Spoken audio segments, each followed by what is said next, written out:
రామ్మా. ఇక్కడేనా ఉండాల్సింది? ఎలాగో సర్దుకోమ్మా. ఓకే. మావయ్య గారికి ఇంత జబ్బు చేస్తే కనీసం కబురైన పంపారు కాదే అత్తయ్య. ఆయనే రాయొద్దన్నారమ్మా. మీ పనులు ఎందుకు చెడగొట్టడం అని. ఆ వెళ్ళి కాళ్ళు కడుక్కో. ఏదో ప్రమాదం ముంచుకొచ్చేస్తుందంటే మామయ్య గారికి కూడా చెప్పకుండా టెండర్ కట్టాల్సిన డబ్బు తీసుకొచ్చాను. పరిస్థితి చూస్తే పర్వాలేనట్టే ఉంది. ఇగో ప్రస్తుతం నువ్వు మాత్రం డబ్బు విషయం ఎత్తకే. బాగుంది. నేనెందుకు ఎత్తాను? మరీ సీరియస్ ఏమోనని నేను కూడా పాంచాల దగ్గర అప్పు చేసి తెచ్చాను. రే మురళి, ఇట్రా. బాత్రూమ్ అక్కడ ఉంది, నువ్వు వెళ్ళు. ఓకే.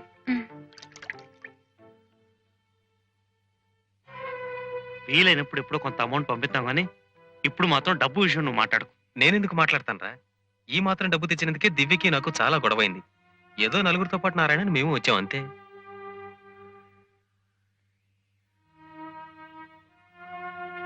ఏమండి, చావు నుంచి పునర్జన్మెత్తిన తండ్రిని చూడటానికి వచ్చిన కొడుకులు ఇవేనా మాట్లాడుకోవాల్సిన మాటలు?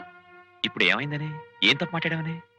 ఎంతసేపు డబ్బు గురించే మీ మాటలు ఆలోచనలు తప్పించి ఆయన్ని తీసుకొచ్చి దగ్గరుంచుకోవాలనో మంచి వైద్యం ఇప్పించాలనో ఒక్కళ్ళైనా ఆలోచించారా? ఆయనే మొండితనంతో ఇక్కడ కూర్చున్నాడు కానీ మా దగ్గర తలో రెండల్లో ఉండొచ్చని మేము ఎప్పుడో చెప్పాం కదా. ఆయన వస్తే కాదన్నావా? మిమ్మల్ని ఆయన కష్టపడి పెంచింది ఇలా పంచుకుంటారని కాదు. నువ్వే నాకు నీతులు చెప్పక్కర్లేదు. మనం తెచ్చిన డబ్బు సంగతి కూడా నువ్వే వాళ్ళ దగ్గర ఎత్తక్కర్లేదు. అంటే ఆ డబ్బు తీసుకెళ్లిపోవటానికే నిర్ణయించుకున్నారా? ఇప్పుడు డబ్బు తీసుకెళ్లి ఆయన గారి చేతుల్లో పెడితే ఓపిగ్గా ఉన్నాడు కాబట్టి పని ప్రారంభించి ఇంకతే అంటే ఎక్కడి నుంచి తెచ్చేది, ఎలా చచ్చేది? అంటే ఆయన కన్ను మూసేలా ఉంటే కళ్ళ ముందు ఈ డబ్బు ఇలా కదిలించిపోవాలని తెచ్చారా? ఇక్కడికి రాగానే నీకు మాటలు పెరిగిపోతున్నాయే. నోరు మూసుకుని పడుండు. ఇంతకాలం నోరు మూసుకునే పడున్నాను. మీరు తాగి తందనాలాడినా నేను నోరెత్తలేదు. మీరెవరితో తిరుగుతున్నా నేను అడ్డుపడ్డానా? లేదే. కానీ ఏ మహానుభావుడు వల్ల మనం ఇంత వాళ్ళం అయ్యామో, ఏ దేవుడు వల్ల మనం దంపతులు అయ్యామో ఆయన అవమానిస్తే నేను సహించలేను. సహించక ఏం చేస్తావే? ఏం చేస్తావు? పెళ్ళాన్ని హింసించేవాడినైనా క్షమించగలను గాని తల్లి తండ్రిని దూషించేవాడిని నేను భరించలేను. ఏమిటి బాబు ఇది? ఇలాంటి సమయంలో చేసుకుంటావా? నా ఇష్టం వచ్చినట్టు కొడతాను. నువ్వెవరు అడగడానికి?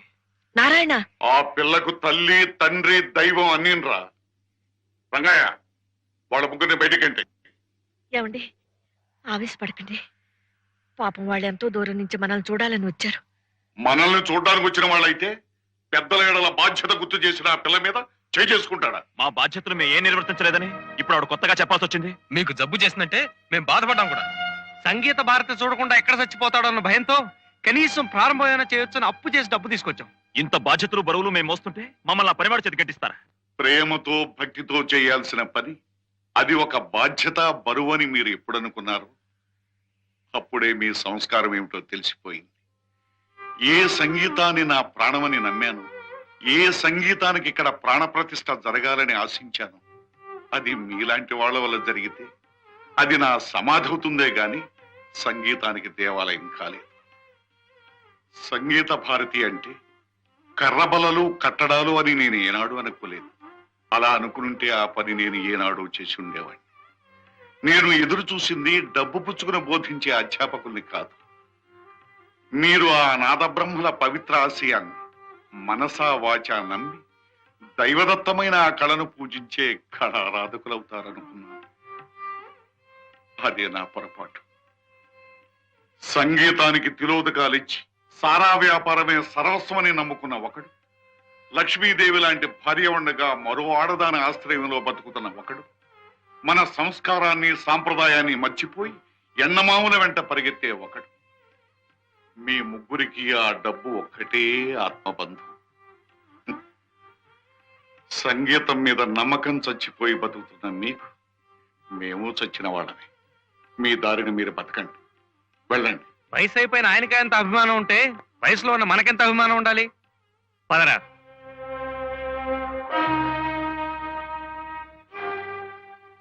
ఏమ్మా, నీ నిర్ణయం కూడా అదేనా? అంతకంటే మరో నిర్ణయం ఏముంది?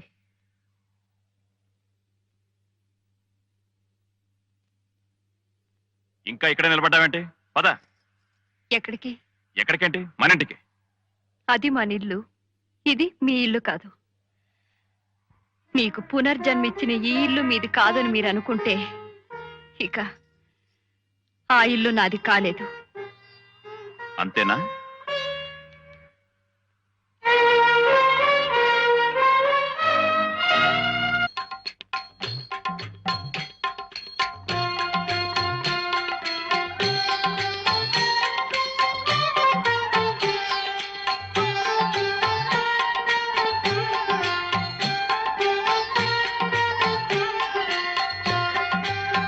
ఇది పట్టుకో.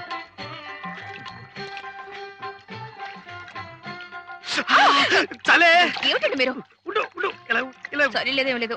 ఇలా నెత్తి మీద నీళ్ళు చల్లుకుని అలా గుళ్ళోకి వెళ్ళొచ్చేద్దాం. పనికి వస్తుంది. ఉండండి. ఉండు. చూడండి, భోజనానికి వెళ్ళి 2 మెతుకులు నోట్లో వేసుకొని చేతులు కడుక్కోవడం కాదు.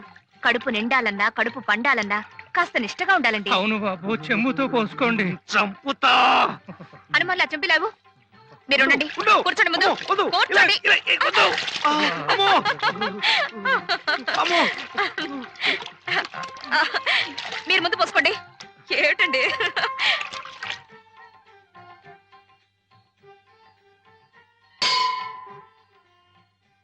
ఏమండి, ఆ? మళ్ళీ ఎక్కడికండి? మనీ పర్సు కార్లో పెట్టేదేమో చూసొస్తాను. బా, దేవుడి దగ్గర దండం పెట్టుకునేది 1 నిమిషం. అప్పుడు కూడా డబ్బు గురించారా? రండి. డబ్బు గురించేనా అంటే ఇలాంటి దూర ప్రాంతాలకు వచ్చినప్పుడే ఆ డబ్బుల గురించి జాగ్రత్తగా ఉండాలి.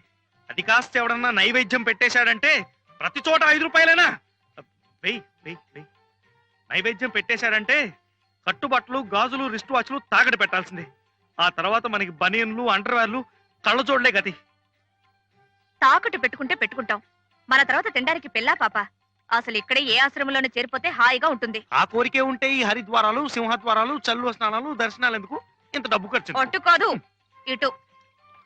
ఈ పుణ్యక్షేత్రాలు ఎందుకంటే ఇంకా ఆశ తెరక 8 సంవత్సరాలు ఎదురు చూసిన దాన్ని చిల్లర హై. బా, ఆ ప్రకిహే 8 సంవత్సరాలు ఎదురు చూసిన దాన్ని ఇంకొక సంవత్సరం చూద్దామని దుగ్ధ.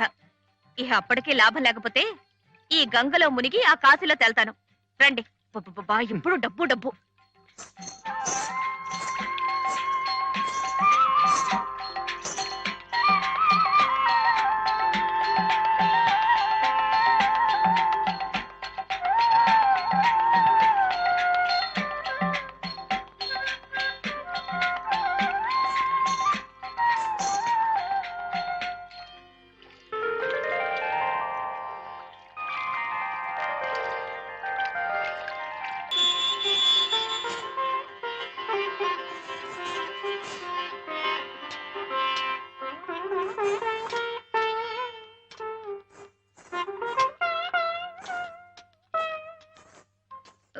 ఎక్కడికండి? అర్జెంట్ మీకు.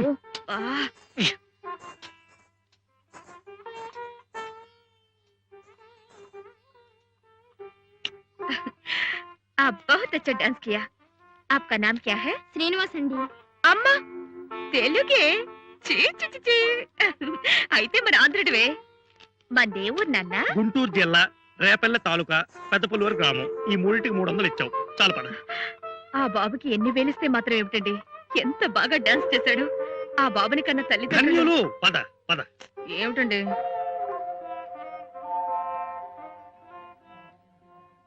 బాబు శ్రీనివాసరావు, మేము తెలుగు వాళ్ళమేలే. ఉత్తర హిందూ దేశ యాత్రలు చేసుకుంటూ ఇలా వచ్చాం. నువ్వేమిటి ఇక్కడ యాత్రకు వచ్చారా? లేదండి, మేము ఇక్కడే ఉంటాం. ఏమిటి, ఇక్కడే పుట్టి ఇక్కడే పెరిగి ఇక్కడే ఉంటున్నారా? అవునండి. ఏ ఆధా కేజీ బనావు భాయ్. అరే రే రే, నీకున్న విద్వత్తంతా ఇక్కడ ఇలా గంగపాలు చేసేస్తున్నావా? అక్కడ కృష్ణ, గోదావరి, పెన్న, కావేరీ నదులుండగా ఛ ఛ ఛ ఛ. అయినా ఇప్పటికీ మించిపోయిందేం లేదులే. ఇద్దరు డబ్బులున్నాయా? ఉన్నాయండి. ఏ మ్యాంగో 1 కేజీ బాంధో. నీకు మ్యూజిక్ డైరెక్టర్ కేవీఎం తెలుసా?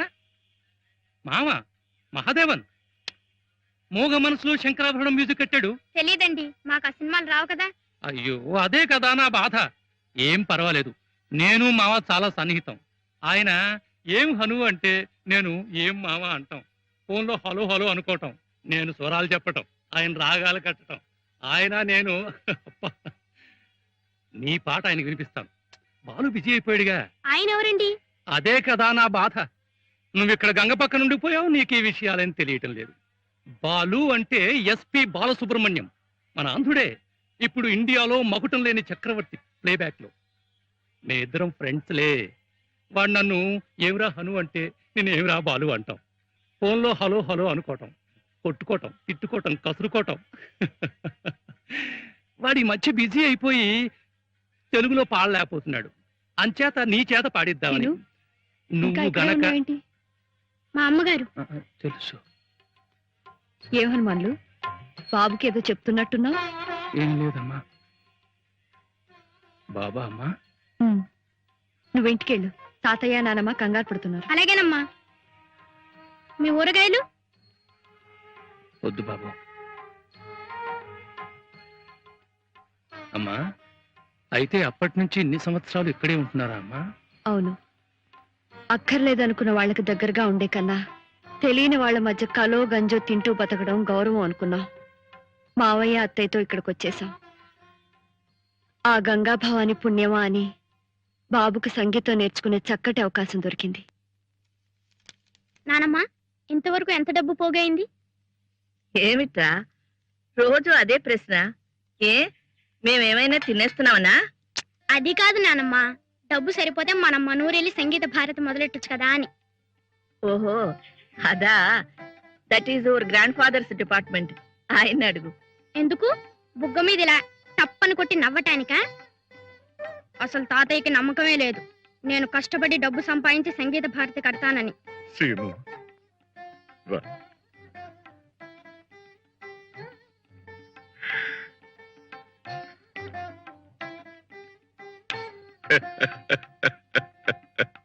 వాళ్లతో ఘర్షణ పడిన తర్వాత పైకి కనిపించకపోయినా మామయ్య గారి మనసు బాగా దెబ్బతింది. వాతావరణం మారిస్తే మంచిదని కాశీకి వెళ్ళిపోయాం. బాబు అక్కడే పుట్టాడు. ఆ తర్వాత మామయ్య గారి స్నేహితుడు, ఆయనకి కళలంటే చాలా ఇష్టం, ఆయన కనిపించి ఇక్కడికి తీసుకొచ్చేశారు. అప్పటి నుంచి ఇక్కడే ఉన్నాం. క్షణక్షణం ఒంటరితనంలో ఉండే ఒడిదుడుకులు ఎదుర్కొంటూ, బ్రతకటానికి కావలసిన ఓర్పు సహనం నేర్చుకుంటూ ఇలా కాలం గడుపుతున్నాను. కట్టుకున్న భర్తకి దూరమై పాపమే చేశాను. ఆ పుణ్య దంపతులకు సేవ చేస్తూ పుణ్యమే చేస్తున్నాను. ఆ దైవమే నిర్ణయించాలి.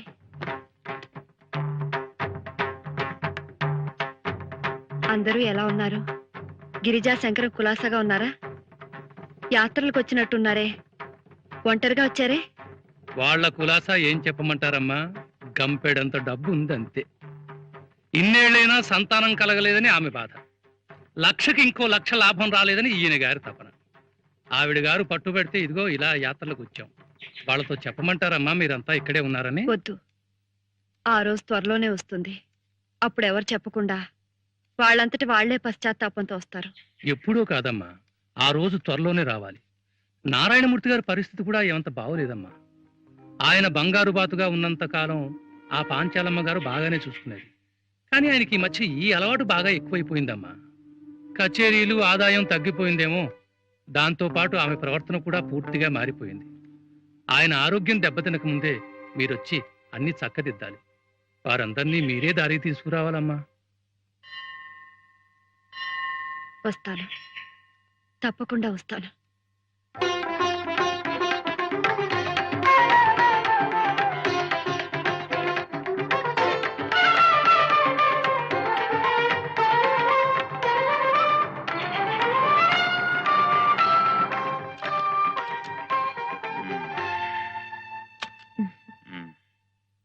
పోనీ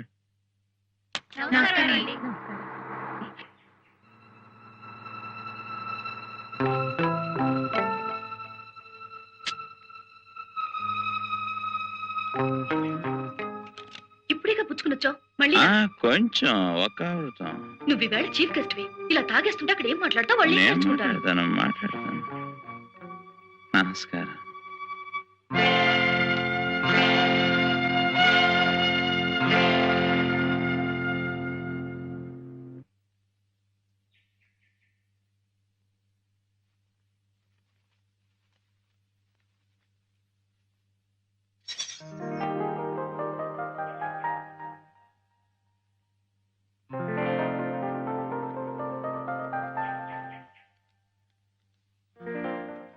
ఇదేనా ఇల్లు?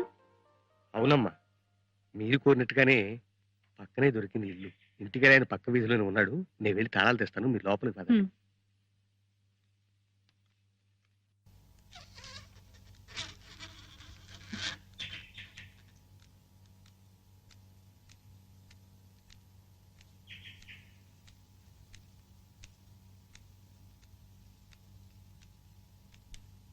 ఏమిటిది?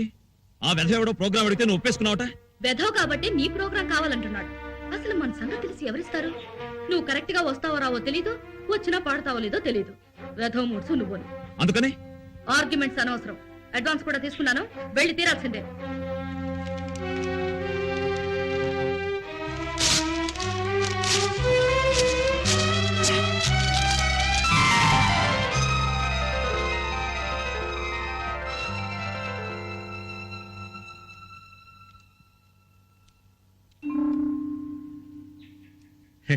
ఇంట్లో ఎవరు ఉండలేదు కదమ్మా, చెత్తా చెదారం అలాగే ఉంటుంది, బాగు చేసుకోవచ్చు. ఇంటి వాళ్ళతో మాట్లాడొచ్చాను, మీరు కూడా ఒకసారి ఇల్లు చూసి ఊ అంటే. బాగానే ఉంది, నువ్వు వెళ్ళి బాబుని సామాన్లు తీసుకురా. అలాగేనమ్మా. అందుకే అన్నారు జనని జన్మభూమిశ్చ స్వర్గాదపి గరీయసి అని. మళ్ళీ ఈ గాలి, ఈ నీరు, ఈ వాతావరణం చూస్తుంటే ఇంకో జన్మెత్తినట్టుగా ఉందయ్యా రంగయ్య. మళ్ళీ ఇక్కడికి రావాలన్న కోరిక కలిగింది. అదే 10,000 బాబు. అంతా నీ మనవరాలు సంకల్పం. ప్రస్తుతం మేమంతా నిమిత్త మాత్రం. కర్త కర్మ క్రియ అంతా సీతే. ఏమిటో ఈ ఏడాది ఎండలు చాలా విపరీతంగా ఉన్నాయి కదా. ఇక్కడ సాయంకాలం నేను రావడానికి లేట్ అవుతుంది. ఓపికంటే మీరు వంట చేయండి, లేకపోతే క్యారేజీ తెప్పించండి. ఓకే?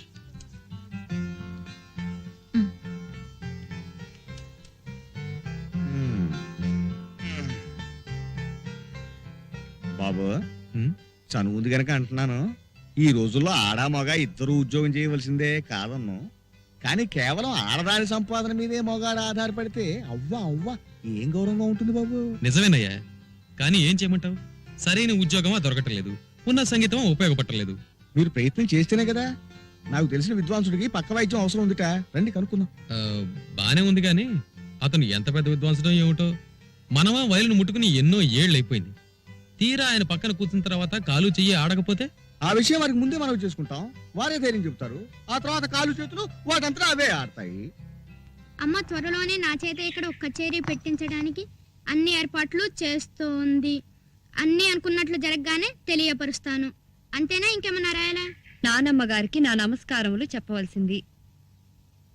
నానమ్మకు ఇవాళ పోస్ట్ చేసేసి. అలాగే. బాబు ఎక్కడికి? ఉత్తరం పోస్ట్ చేయడానికి. నేనేస్తాను, నూరా. రండి బాబు, కూర్చోండి బాబు. అలాగే. అమ్మా, మురళి బాబుని తీసుకొచ్చానమ్మా. చిన్నబాబు గారి పక్క వాయిద్యం వాయించడానికి ఒప్పుకున్నారు. పక్క వైద్యానికా? అవును బాబు. ఏంటమ్మా నువ్వేమో ఈ 3 కాళ్ళ బండికి చెప్పటం, ఈయనేమో ఓ 4 కాళ్ళ జంతువుని తీసుకురావటం. అసలు ఆయన్ని చూస్తే సంగీతం తెలిసిన వాళ్ళ ఉన్నాడా? చూ, పెద్దవాళ్ళని పట్టుకుని ఏమిటా మాటలు? తప్పు కదూ. మనిషిని చూసి చెప్పగలవా ఎవరిలో ఎంత విద్వత్తుందో?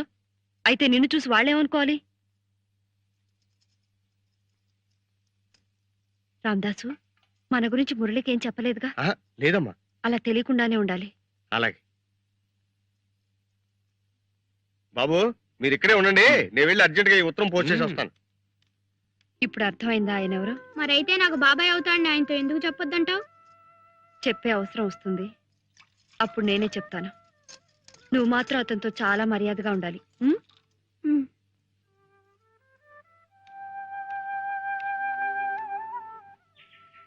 ఎక్కడ బాబు? కాఫీయా? అవునండి. పోస్ట్ ఆఫీస్ చాలా దూరమా? పక్కనేనండి, వచ్చేస్తాడు. కాఫీ బాగుందో? థ్యాంక్స్ అండి. ఒరే బాబు, ఇలా రారా. కొట్టుకెళ్ళి ఓ చార్మినార్ ప్యాకెట్, ఒక అగ్గిపెట్టి తీసురా. మిగతా చిల్లర పెట్టి చాక్లెట్లు కొనుక్కో. చాక్లెట్ వద్దండి. అరే పర్వాలేదులే బాయ్. మళ్ళీ అక్కడికి? వారికి సిగరెట్ పెట్టి అగ్గి పెట్టి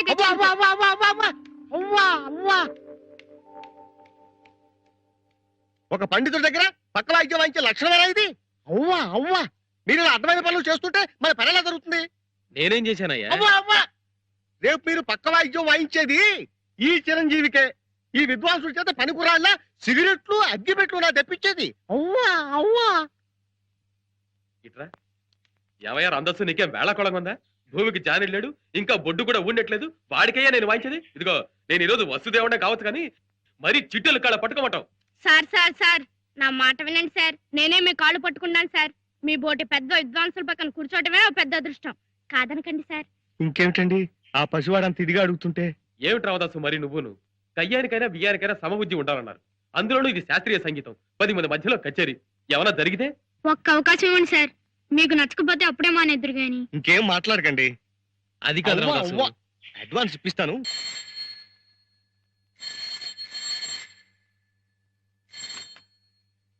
హలో, ఎవరు? పాంచాలమ్మ గారా? నమస్కారం అమ్మా. నేను హనుమాన్లు. నారాయణమూర్తి గారు ఉన్నారమ్మా? ఉన్నారు, కొంచెం పిలుస్తాను. వస్తున్నారమ్మా.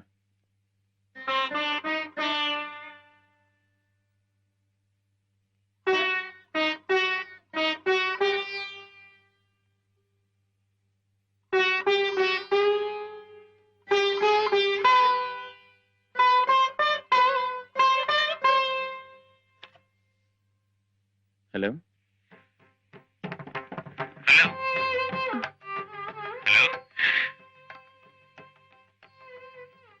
హలో హలో, ఎవరండి? మీకేం కావాలి? మీతో చిన్న పనుంది. కచేరీ విషయం అయితే నాకు ఇప్పుడు వీలు పడదు, కుదరదు. అది కాదండి, చిరంజీవి శ్రీనివాస్ మా అబ్బాయి మొదటిసారిగా కచేరీ ఇస్తున్నాడు. మేము ఈ ఊరు కొత్త. ఇక్కడ విచారిస్తే మీలాంటి పండితుల సమక్షంలో జరిగితే బాగుంటుందని చెప్పారు. అందుకని మీరు దయచేసి అంగీకరించాలి. ఐఎమ్ సారీ, నాకు ఇలాంటి సమక్షాలు పరోక్షాలు ఇష్టం లేదు. దయచేసి ఇంకెవరైనా చూసుకోండి.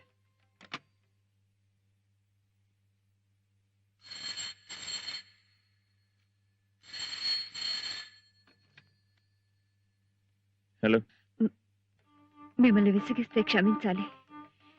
ఎక్కడి నుంచో వచ్చి ఆ కుర్రవాడిని అండగా పెట్టుకుని బ్రతుకుతున్న దాన్ని మీరు బాబును ఆశీర్వదించి 10 మందిలో 4 మాటలు చెప్తే వాడికో గుర్తింపు వస్తుంది.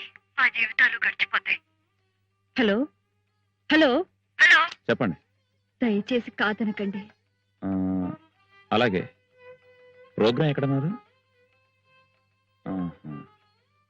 ఎప్పుడు? వస్తాను.